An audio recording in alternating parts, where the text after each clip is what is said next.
Hello, everyone. This is Hadrian. Hi, and I'm Mal. Thanks so much for being here. Let's play some more Master of Orion, Conquer the Stars in our Mystics and Merchants series.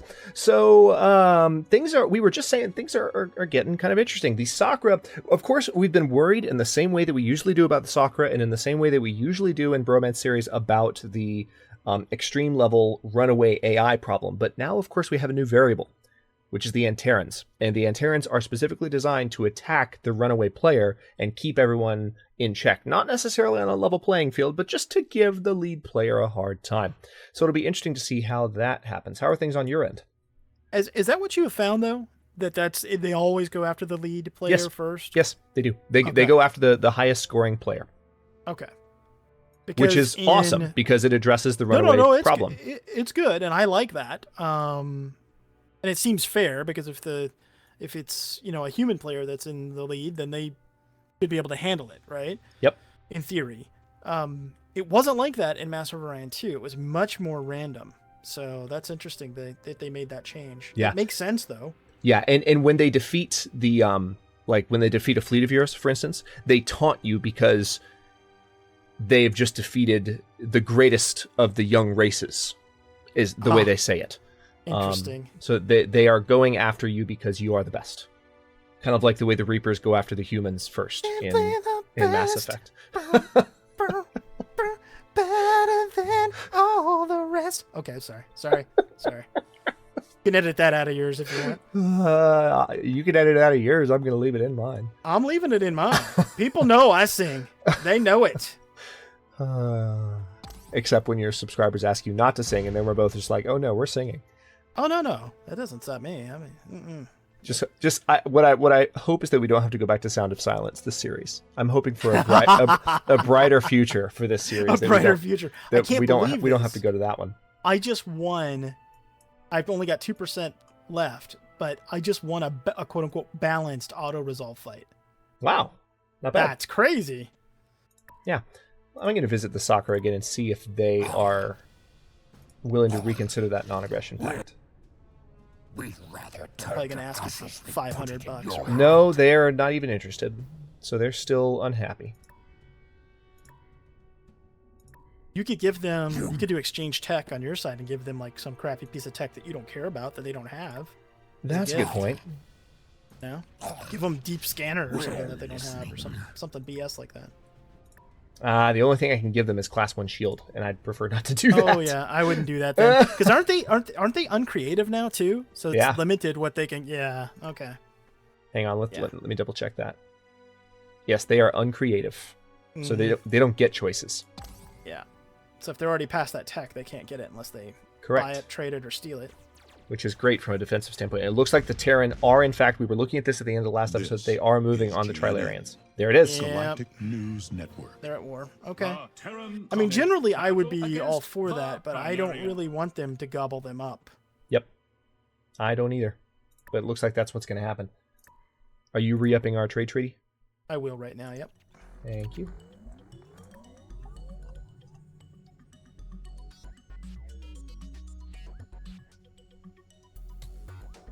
You know what, too?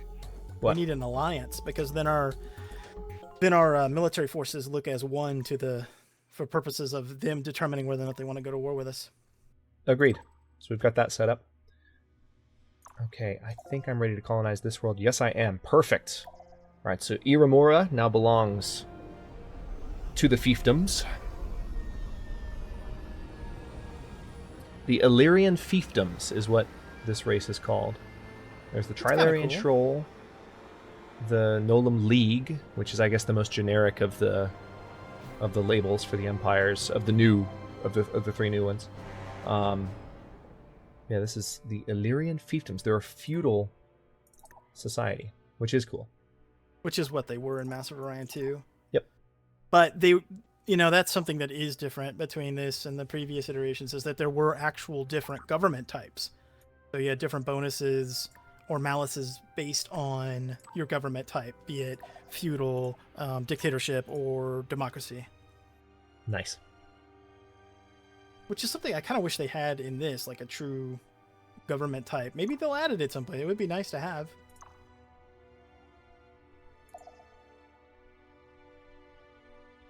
All right, so I am sending a single destroyer to back up my space factory while it builds a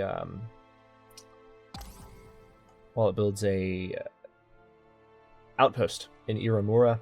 That also seals off the beta system for us, which has 2 worlds in it. So that's one of the reasons I've really wanted to colonize that next, because there's this pocket system. If you look at beta, it's in the middle of my territory, but you can only get to it through Iramura. So that could be useful to me. Oh, wow. Yeah, the Terrans just annihilated a Trilarian colony ship. Okay. I've had a leader level up. Let's go ahead and confirm that. I have slightly higher security now.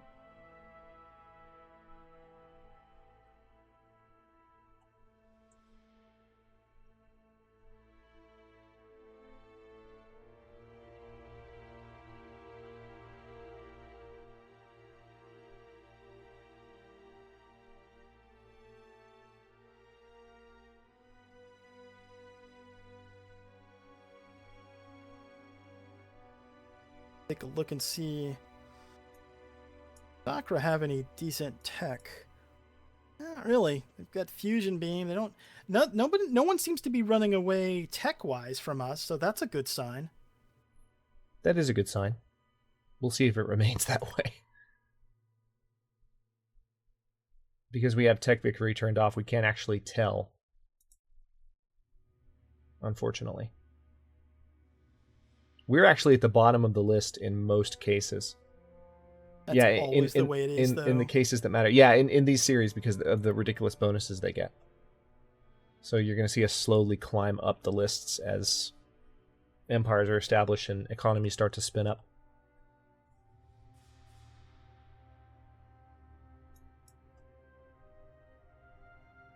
Okay, what are we working on tech-wise now? I got private funding. Are you still working on that? I got that one too. I'm working on molecular manipulation. Okay. Which is, the reason I'm going for that is I kind of want to go for advanced engineering so I get access to cruisers. Mm-hmm. Yeah, I'm going to do the same thing. That's a good call. Neutron physics is going to be a priority soon as well. Because neutron collider.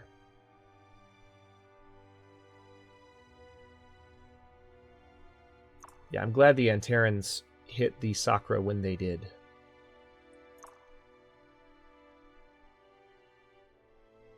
Yeah, you're right. You're definitely right about not being able to necessarily just trust the attack power as a way of comparing fleet strength, because I'm looking at a Sakura fleet of 3 frigates and 1 destroyer versus 2 destroyers and 2 frigates on my side. My attack power is only 14. My defense is... It's a 1478 fleet. Their fleet is a 3932. And the game is saying it's pretty much balanced. Slightly in my favor, actually. Which is good because that's the system that's the fleet that's currently guarding Dagon Prime. And there's also a military outpost there, which helps. I will not complain about that. I was like, why can't I bomb this pirate base? And then apparently at some point, when I did an auto upgrade, I lost the bomb that I had on it. Nice. No, I really need that, guys. Thanks. So the Trilarians are about to do something amazing, and I'm so happy. They're about to colonize Zweig.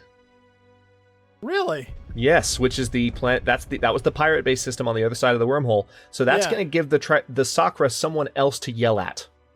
Meanwhile, I can swoop in behind them and take Vizjar, not Vizjar, Vizjar. I've been mispronouncing that.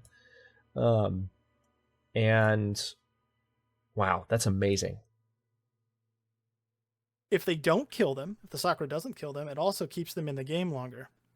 Oh yeah, because absolutely. It's separated from their core systems where the Terran Khanate are beating the hell out of them. Yeah, I personally think the Sakura will kill them, but what I'm happy about is the distraction.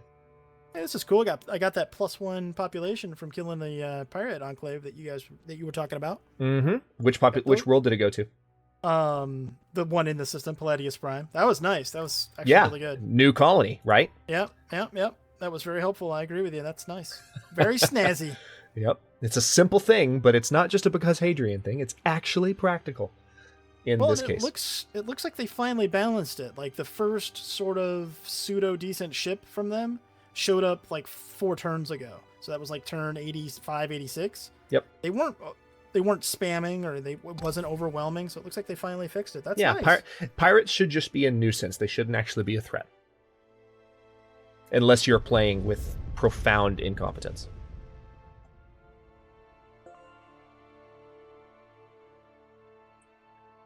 Okay, looks like my trade treaty with the Sakura is done. Let's see if we can re-up that and get some additional relation out of them.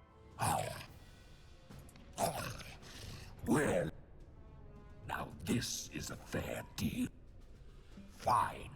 Okay, good. I was able to re-up the trade treaty, which, again, improves my relations with them. Right.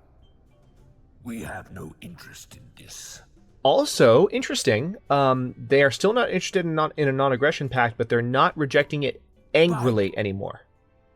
Oh, So really? the degree of their rejection is going down. Next time I get a trade treaty with the Sakura, if I'm not at war with them, I might actually be able to set up non-aggression, which I would love, because I need to do some empire building for a bit before we do anything militaristically.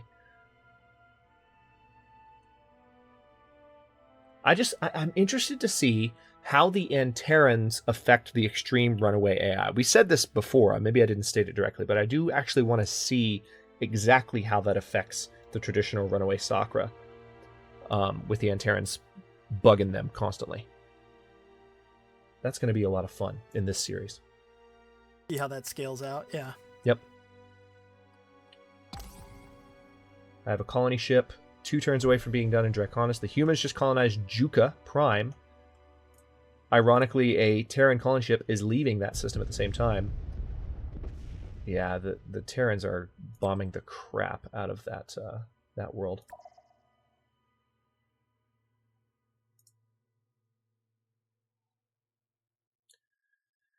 You know, I'm looking at this. Unless the Sakura expand into Lernus, which has a space monster in it right now, so that's going to be challenging for them. The Sakura have to go to war with the humans to really become a runaway AI. They don't have a lot of territory. Yeah, they have a lot of planets, but they don't have a lot of systems. Right. I don't think... I mean, yes, they're something to keep an eye on, because they're the Sakura, they're mean, but at the same time, we've been talking about them as potential runaway AI, and they are, but they would have to accomplish a lot to start that process. I just don't want to give them the opportunity.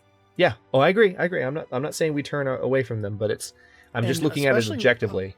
Especially right now, if the Terrans are going to continue to harass in the area that they're at, that within the next, say, 20 to 25 turns is when we should try to attack the Sakura. Yeah. Together. And just put a dent. We don't even have to kill them. If we could just put a dent in them. Just slow them down. Colonies. Yeah. That's all we need to do. Yeah. By the way, I love that you have a perfect box of systems. I just want to point that out. It's like a perfect little vertical rectangle. That's awesome.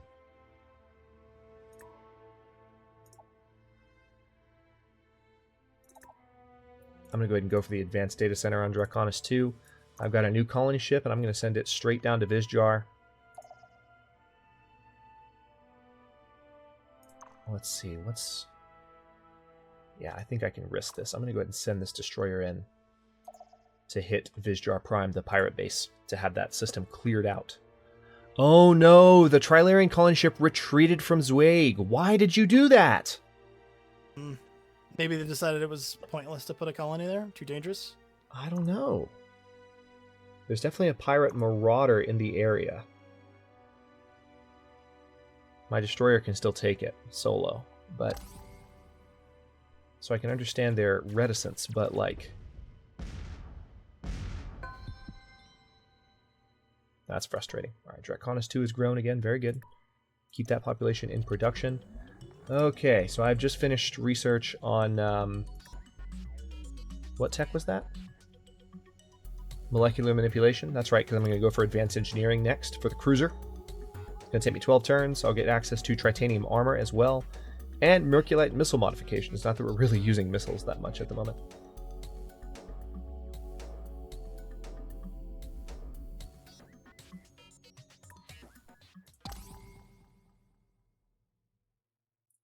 Two turns away from the completion. Oh no, the colony ship's on its way back. They turned around again. No, but yes, no, yes.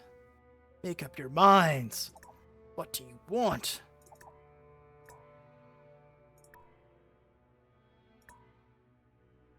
I've been watching a lot of Babylon 5 recently, so what do you want is a question that resonates with me greatly. Oh yeah, that's right. You said you haven't seen Babylon 5, right? Just like maybe the first 2 episodes. Oh man. Oh, it's so good. It takes a long time to get going. Season 1, as I've told you before, is like all set up, and it's very... The production quality is low, but it's still very, very good, and you appreciate stuff that happens later in the series so much more because of stuff that happens in the first season. But about midway through the second season, it starts and just doesn't let up. It's so good. Starts to amp up. Oh yeah, great stuff, man. Procyon Prime, you need a starbase, frankly, but before that, let's go ahead and get government support set up. Still need some basic buildings. Then we'll get to a starbase later on down the queue. I'm really hoping I can colonize Vizjar with no problems. I'm really hoping. My colony ship is currently... How many jumps out? 11 jumps out. There's a Terran world that's low gravity. Vizjar Prime, when I eliminate the... next turn, I'll be able to eliminate the base, and I'll be able to see if Vizjar Prime, which looks like a toxic planet, possibly a swamp planet. No, it's toxic. Oh, there it is. So it's rich. Small, rich, dark worlds.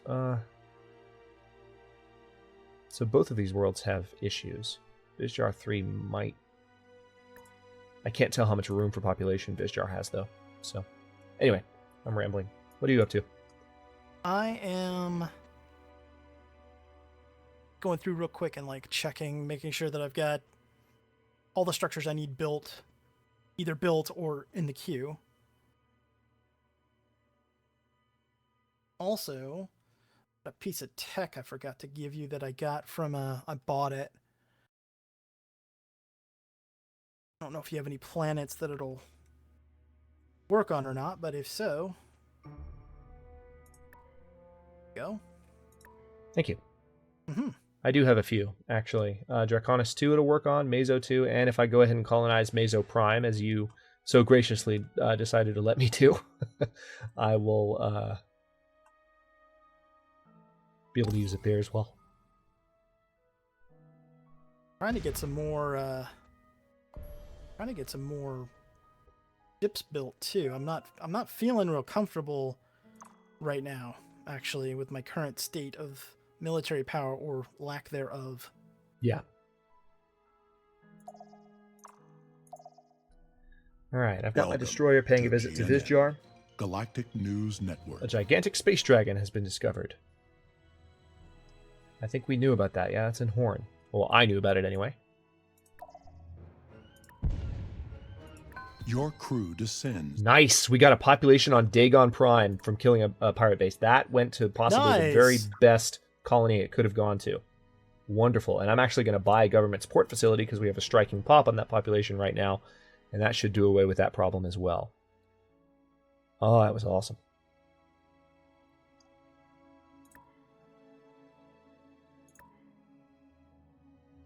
Deep sea cooling acquired through trade technology. Space Factory 2, finished military outpost. Okay. Next turn.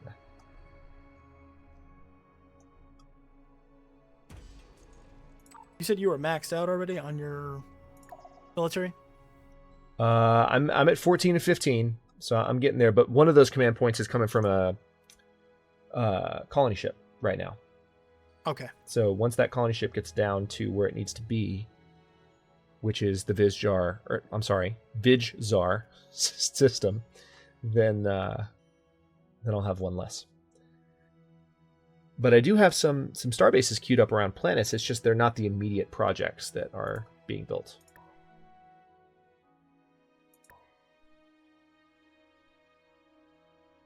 Actually, I can go ahead and... Yeah, I've got one. I'm completely wrong. On Meso 2, one is the immediate project.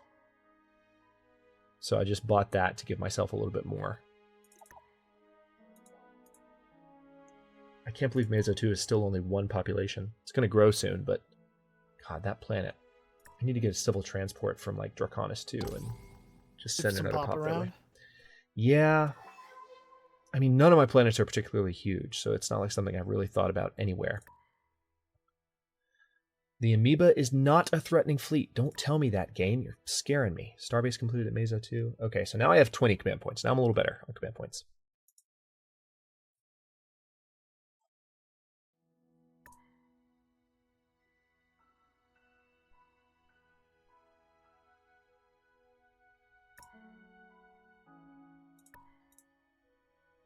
Almost a turn 100. 5 episodes in. What are you thinking about when we want to try to go for the Sakura then? Well, now that I have 20 command points, I have a couple of production projects finishing, so I can crank out a few destroyers and be ready to hit them. Okay. You can jump through the wormhole, right? Or you can't yet, can you? Or you can? Oh yeah, I can jump through the wormhole. Okay. So it'll be easy for me to. Matter of fact, we could just meet there and then go after Serva or whatever we want to do. When we're ready, that is. I mean, what I kind of want to try to do. I kind of want to go in first and hit use to see if I can draw their forces. Oh, I see. And then as soon as Serva is vulnerable, that's when you could jump in and do some damage there. Does that make sense? It does.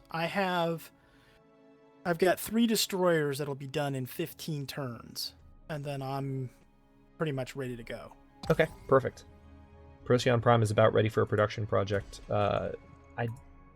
Well, not really, actually. They're still queuing up, but Draconis 1 will be ready to start queuing up more ships. So let me go ahead and queue up some more destroyers. They'll be done in a similar amount of time to what you just described. And that population is growing faster now, too, so... Biosphere is completed at Procyon Prime. Automated factory at Iramora Prime is done. Very good. Alright, so... things are looking pretty decent at the moment. My colony ship is 7 turns away from Vijzar. Vijzar. Need to learn to say that quickly. Just weird with the Z after the J.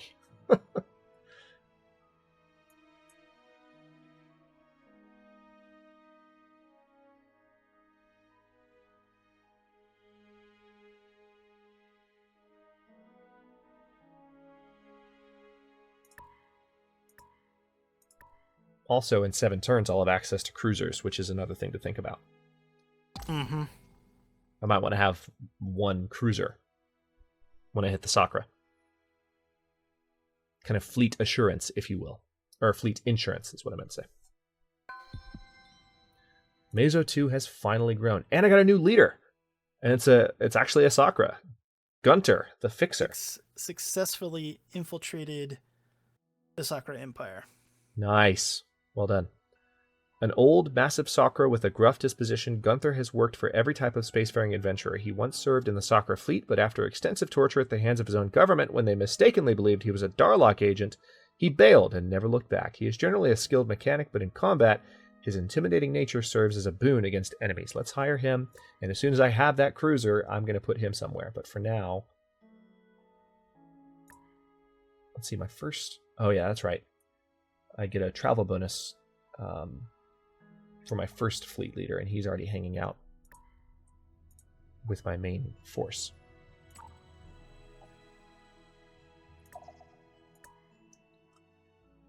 Alright, so the destroyers are officially in production at Draconis. If I move... okay, now. I was testing to see if I moved a research pop down into production, if that would improve the time, but it doesn't. Not in this case. Yeah, I feel like the Sakura are not paying attention to the Yuz system. So if I can get a cruiser ready, I'm just going to jump in and hit them hard. And as soon as we notice their fleet leave Serva, I can pay attention to them every turn since I can see things. I should be able to help you judge exactly when the best... that's convenient, right? Yeah, I can see things. But I should be able to help you judge exactly when you could jump in for the maximum possible best effect, etc., and so on and so forth. I have access to cruisers now. So I am 5 turns away from that. Designing one real quick. Sure thing.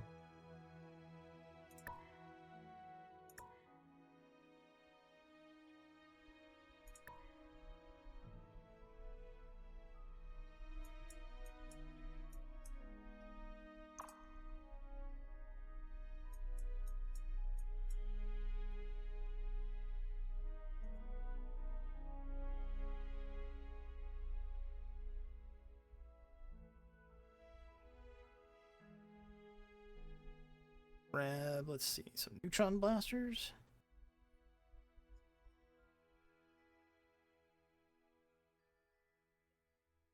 My ships are pretty much tricked out at the moment.